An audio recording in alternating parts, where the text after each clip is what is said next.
Winter is coming. I'm your host, Steve Van Metre, and thanks for joining me today. And Michael Burry tweeted recently that winter is coming in an ominous warning to investors that once this bear market rally is over, stocks will crash. Let's over at Bloomberg, where we picked today's story up with the headline that Michael Burry says addictive consumer spending heralds trouble. And the investor who predicted the 2008 financial crisis posts yet another cryptic tweet, this time about addictive spending. He says that strong consumer spending could portend more trouble ahead.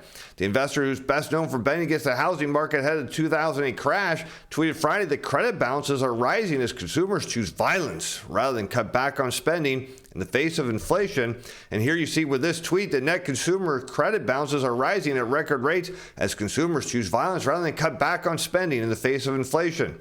Remember the savings club problem? No more. COVID helicopter cash taught people to spend again, and it's addictive. Winter, he says, is coming. And he's got a good point here, because now investors are chasing inflation. And I want to show you this on the next chart in a moment, that they're chasing inflation. And what he's suggesting is you have no cash buffer. The economy is not what you think it is. And when all of this spending goes away and prices start to come down, it's because demand is going to fall and lead us into recession. What he's suggesting is people would be far better off by not chasing inflation, instead building up cash reserves or paying off their debt. And here we can see this chart here of total consumer credit owned and securitized, which is the same data that Michael Burry is using. And now we'll overlay the consumer price index on red, and we can show them both on a percent change. And you can see as consumer prices in red go up, people are chasing it with credit. And that happens going into every recession. And so what he is trying to point out here is that when consumers get tapped out, when they finally borrowed as much as they can and bought all the stuff that they could thinking it's going to go higher,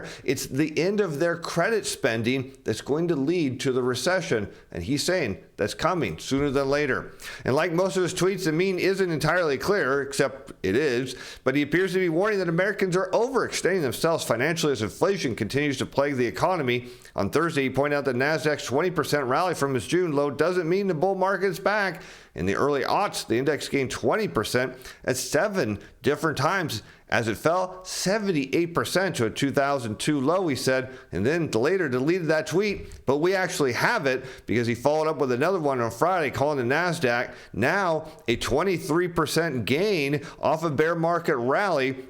And he notes that across 26 bear market rallies from 1929 to 32 and 2000 to 2002, the average return is 50%. And after 2000, there were two 40% bear market rallies and one 50% rally before the market bottom, again suggesting to investors that the worst is yet to come. In fact, that once this bear market rally is over, look for stocks to come plunging down, because it's all about investor sentiment right now. And we'll get to that here in a moment.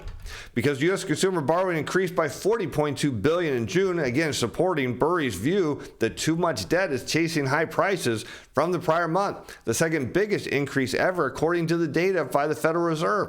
Inflation is still running hot, although starting to cool off, with the latest figures showing a slight decrease from June, and payment networks like MasterCard have reported a surge in demand as everyday goods became more expensive. And plus, data from the University of Michigan released Friday show that consumer sentiment rose to a 3-month high. But is that actually a good sign? Well, I'll tell you what, if you're concerned at all about Michael Burry's predictions, the market could crash majorly from here, and what that means to your portfolio, well, you shouldn't be. There's a strategy designed to hedge that. It's called Portfolio Shield. I'll put a link up here in the corner and description below, because consumer sentiment is shifting, and maybe that's the bullish reason behind stocks. But is it something to get excited about, or is it just another false data point? As U.S. consumer sentiment improved in August from early summer lows, as headlined by the Wall Street Journal, as inflation expectations also eased but remain elevated, according to the University of Michigan. The sentiment index, which surveys consumer attitudes on the state of the economy, rose 3.6 index points to 55.1 from a July reading of 51.5. Consumer sentiment has increased since dropping to 50 in June, the lowest reading on record dating back to 1952. And that's part of the story is, well, it just can't get worse, except it actually can. And sometimes it doesn't have to get worse. It just has to stay really bad. And if it stays really bad, well, that is bad for the stock market. That what investors are looking at right now say, well, it can't get worse, so that means it has to be bullish for stocks. Well, Burry's saying, well, not so quick. We've seen this before, and it's not over yet. As future inflation expectations also improved but remain elevated, according to the report, the median expected year-ahead inflation rate fell to 5%, the lowest since February, and the median long-run inflation expectations held steady at 3%, a rate above inflation ahead of the pandemic. A significant portion of consumers, near 48%, continue to blame inflation for eroding living standards. Well, what a shock. It's not so much inflation eroding living standards, it's the lack of pay increases that are indeed eroding consumer lifestyles here. Now let's take a look at the chart and see why people are bullish on the equity market here, because here is the University of Michigan Consumer Sentiment Survey in blue, and you can see record all-time lows. So the idea is that, hey, it just can't get worse, and there is a connection between sentiment and stock prices, so perhaps that is bullish for the stock market, except when you go back to recessions, what you notice here in 2008, sentiment just stayed low, and it was bad. Looking at the dot-com bubble, it was low. It did rebound a little bit, but then it came crashing back even lower. And we can see in the past that recessions, that consumer confidence can stay low, suggesting that stocks aren't just out of the woods yet. Now, when we look at inflation expectations and overlay U.S. regular formulations gas price, you see there's a high correlation between inflation expectations and gas prices. And it's pretty simple. Consumers see it on the street corners everywhere they go. They see gas prices going up. They see inflation. That means that to them, inflation's going up. And of course, it makes sense because gas, fuel, energy is entrenched in so many parts of our lifestyle and our spending habits that, of course, when it goes up, the prices are going to go up. But when it goes down, inflation expectations are going down. So is that actually the bullish narrative for stocks? Well, certainly bullish for bonds. But let's take a look at the consumer sentiment chart and inflation expectations, which we're going to invert inflation expectations. And what you see here, and no surprise, is that consumers become more confident when inflation goes down. And so perhaps that's the bull case for the story, except there is an incident. You see that here in the great financial crisis. You see that coming out of the dot-com bubble where inflation expectations cooled off, but actually consumer sentiment didn't. And so the question then becomes, is this an issue? Are we seeing inflation start to come down because we're seeing more productivity out of the economy? We're seeing more goods being manufactured. We're seeing faster delivery times. So that is bringing prices down. Are we seeing prices come down because there are structural problems with the economy bringing demand down? Well, for that question, we can easily answer as we head over to the New York Fed and their Empire State Manufacturing Survey, which came out today for the first part of August, as business activity declined sharply in the New York State, according to firms responding to the survey. The headline general business conditions index, get this, plummeted 42 points to minus 31.3.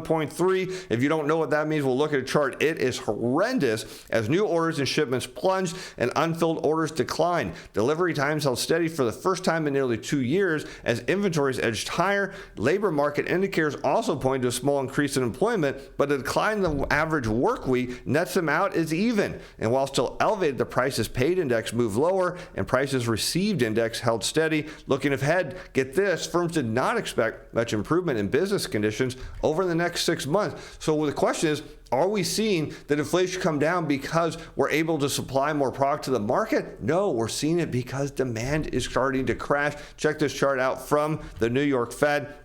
And you can see a plummet in general business conditions, worse than what we were facing going into that potential recession in 2015, 2016. We're now back down to some of the worst conditions seen in the great financial crisis, telling us indeed that the economy is actually headed into recession. That's the reason we're seeing consumer prices come down. That's why we're going to see more layoffs and bad things coming. And for that, we can also look to our chief strategist, Jeff Snyder, who talked about this in his recent daily brief, and he talks about import and export prices, another sign about inflation. In the final portion of the BLS's three-part monthly survey, import and export prices were both down sharply July of 2022 from June. He said it's become quite clear that, quote, inflation began to roll over into supply shocks downside and around March of 2022, which he cites as where you see the Eurodollar futures curve inverting and the dollar shortage starting to come out. That inflection wasn't achieved by relied rate hikes, the first of those which didn't begin until the middle of March. Rather, the timing is a mere coincidence, as the final shock of gasoline prices seemed to provide the final blow, providing the old adage that the cure for high prices may have been too high prices. And if so, that means, as we're seeing now in the data, and if equity investors, as Michael Burry has pointed out, are now on the wrong side of the trade, because what we're seeing, and Burry knows it, we're having a recession come, and that means stock prices are headed much lower. I'm Steve Van Metre. Thanks for watching. Thanks for being fans. Bye now.